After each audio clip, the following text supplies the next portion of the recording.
ടാറ്റാ. അമ്മമ്മേ പോണു. ഉണ്ണിക്കുട്ടാ ഉമ്മ ടാറ്റാ.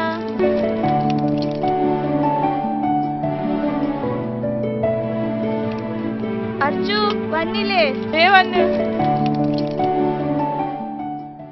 അപ്പോൾ ഞാൻ പറഞ്ഞു വന്നത്, ഇന്നത്തെ ഗവൺമെന്റ് പാവപ്പെട്ടവരെ കൂടുതൽ ദുരിതത്തിലേക്കാണ് നയിച്ചുകൊണ്ടിരിക്കുന്നത്. ഗ്രാമങ്ങളിൽ 26 രൂപയും പട്ടണങ്ങളിൽ 32 രൂപയും വരുമാനമുള്ളവർ ദാരിദ്ര്യരേഖയ്ക്ക് മുകളിലാണ് എന്നതാണ് കേന്ദ്ര ഗവൺമെന്റിന്റെ നിലപാട്. ഇത് ഒരിക്കലും അംഗീകരിക്കാവുന്ന ഒരു കാര്യമല്ല. ഗവൺമെന്റിന്റെ ഇത്തരത്തിലുള്ള നെറികേടുകൾക്കെതിരെ ശക്തമായ രീതിയിൽ പ്രതികരിക്കേണ്ടത് നമ്മൾ ഓരോരുത്തരുടെയും കടമയാണ്. ഉള്ളവനും ഇല്ലാത്തവനും തമ്മിലുള്ള അന്തരം കുറച്ചു കൊണ്ടുവന്ന് സമത്വ സുന്ദരമായ ഒരു ലോകത്തിനു വേണ്ടി പ്രവർത്തിക്കുക എന്നതാണ് നമ്മുടെ ലക്ഷ്യം. ഈ പോരാട്ടത്തിന് സഖാവ് കൃഷ്ണപിള്ളയുടെ ഓർമ്മകൾ ഊർജ്ജമാകട്ടെ എന്ന് പറഞ്ഞ് പതാക ഉയർത്തുന്നതിനെ സഖാവ് ഗോവിന്ദനെ ക്ഷണിക്കുകയാണ്. ഇൻകുലാബ് സിന്ദാബാദ്, ഇൻകുലാബ് സിന്ദാബാദ്. സഖാവ് കൃഷ്ണപിള്ള അനുസ്മരണ ദിനം സിന്ദാബാദ്, കൃഷ്ണപിള്ള അനുസ്മരണ ദിനം സിന്ദാബാദ്.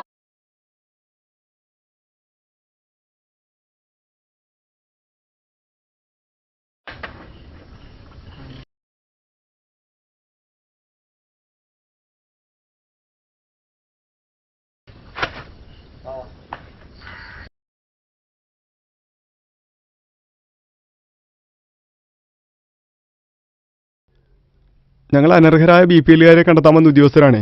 നിങ്ങളുടെ കാർഡൊന്നെടുത്തേ. മോളെ, നമ്മുടെ കാർഡും എടുത്തേ. ഈ വീട്ടിലാകെ എത്ര അംഗങ്ങളുണ്ട്? 2 കുട്ടികളടക്കം 5 പേരുണ്ട്.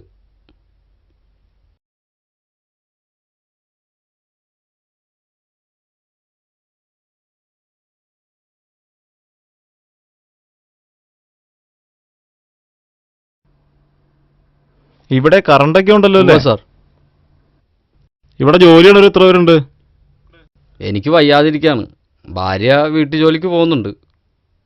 ഒരു ദിവസം എത്ര രൂപ വരുമാനമുണ്ട്?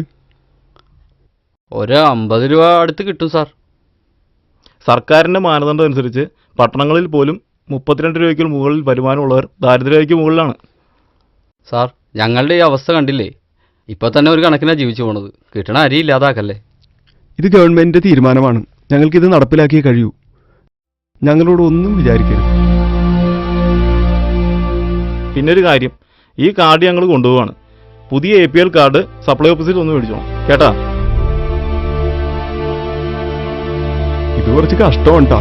പാവം, നമ്മൾ എന്ത് ചെയ്യാനാ? അച്ഛാ, നമ്മൾ പാവപ്പെട്ടവരല്ലേ, പിന്നെ എങ്ങനെ നമ്മൾ ദാരിദ്ര്യക്ക് മുകളിലാകും? ഗവൺമെന്റ് നമ്മളെ പണക്കാരാക്കി. കഞ്ഞി കുടിക്കാൻ വകയില്ലാത്ത പണക്കാർ. ദൈവമേ, എന്നാണ് ഈ കഷ്ടതയിൽ നിന്ന് മോചനം?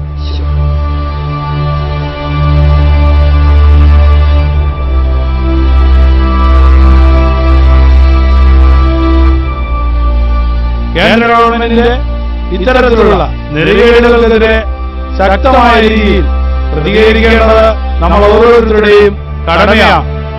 ഉള്ളവനും ഇല്ലാത്തവനും തമ്മിലുള്ള അന്തരം കുറച്ചു കൊണ്ടുവന്ന് സമത്വ സുന്ദരമായ ഒരു ലോകത്തിന് വേണ്ടി പ്രവർത്തിക്കുക എന്നതാണ് നമ്മുടെ ലക്ഷ്യം.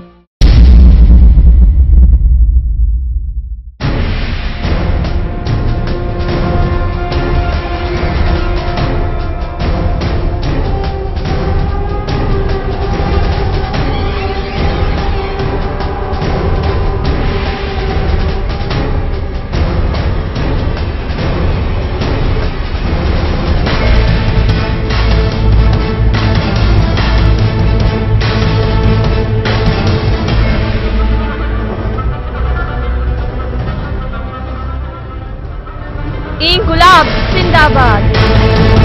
ഇൻകുലാബ് സിന്ദാബാദ്. ഇൻകുലാബ് സിന്ദാബാദ്.